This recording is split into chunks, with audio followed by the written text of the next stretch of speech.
waaw tey ndaje bi lu ko waraloon mooy dañu doxoon ci ay initiative depuis des semaines pour jàppale ndaw Guédiawaye ndaw Golf Sud commune bi ma bokk mais surtout secteur bi ma dëkk accompagner leen sur des bourses de formation universitaire loolu moo ñu dajale tey fii donc avec l'accompagnement de mes partenaires des partenaires yi nga xam ne ñoo moo ko may mu nekk 750 bourses ñu jël ko jagleel ko ndaw yi nga xam ne ñoo dëkk ci gox gi ñu commune Golf Sud. waaw li ma ci poussé mooy je pense que du dara lu juste être au service des autres parce que loolu la ñu jàngal loolu la ñu tàggat ci fépp fu ñu jaar ci mouvement Fulaar yi ak fépp fu ñu jaar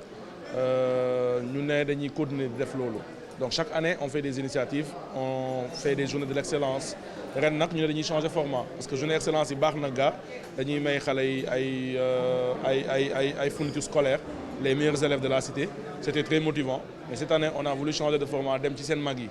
donc accompagner ñi nga xam ne moom mooy les personnes adultes ñi nga xam ne ils viennent d'avoir le bac te elles veulent vraiment être accompagnées donc ñoom la ñu accompagner ren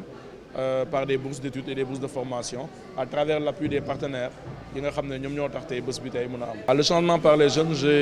c'est quelque chose dont je parle depuis presque 1 à 2 ans pour man réew mënoo ko tabax surtout réew mel ni Sénégal nga xam ne population ndaw baa ëpp population yeneen ñi mënoo tabax dara sans ñoom donc lépp comme quelqu'un le disait tout ce qui se fait pour moi sans moi se fait contre moi donc mënoo def dara tey mettre des politiques pour les jeunes ba pare doo ci impliqué ndaw yi nga xam ne ñoom ngay defal politique yooyu. Pour moi le changement doit être impulsé par les jeunes ndaw laa mais am na ay ndaw yu dox ci yeneen gox di def li nga xam ne moom laay def ndaw yooyu nag la ñu bëgg lu juste ñu impliqué leen parce que tey dañu toll ci li nga xam ne mooy le temps de l'action et l'action c'est les jeunes les adultes ne peuvent pas le faire désolé je l'ai dit tout à l'heure donc ndaw yee mën def action ndaw yee mën teg ay initiative ndaw yee mën xam jafe-jafe seeni moromi ndaw ñu xool na lañ koy saafaralee parce que avec le temps avec les évolutions il y a des choses les choses s'accélèrent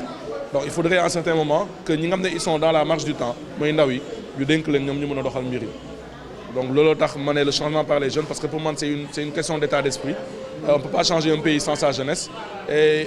on peut pas développer un pays sans sa jeunesse c'est impossible c'est-à-dire on a beau réfléchir le tourner dans tous les sens jeune mooy développer réew li ma bëgg a lancer ndaw yi mooy ñu déglu suñu autorités suñu kilifa diine yi déjà li ñuy wax ci gàmmu gi ñu jóge parce que je pense que déglu nañ ko ñu ñëpp mais déglu aussi li nga xam ne moom la église bi waxoon c'est-à-dire ci ay conseils ci ay orientations mais aussi demander à une certaine éthique à une certaine discipline mais aussi à surtout ne pas aller dans des invectives les insultes sur les réseaux sociaux ça ne mène nulle part c'est-à-dire dina tax sax ñu xeeb ñu ñun ndaw ñi parce que dañu ne ndaw Sénégal dañoo virulent dañuy saagante ils sont pas matures ils s'insultent sur les réseaux sociaux ça nous crédibilise pas pendant ce temps il y a d'autres jeunes qui ne sont pas dans ça et qui sont dans la proposition et malheureusement qui ne sont pas visibles donc soyons des jeunes de proposition soyons des jeunes de proposition d'idées que de proposition de pierre c'est-à-dire les jets de pierre les jets d'idées moo ko gën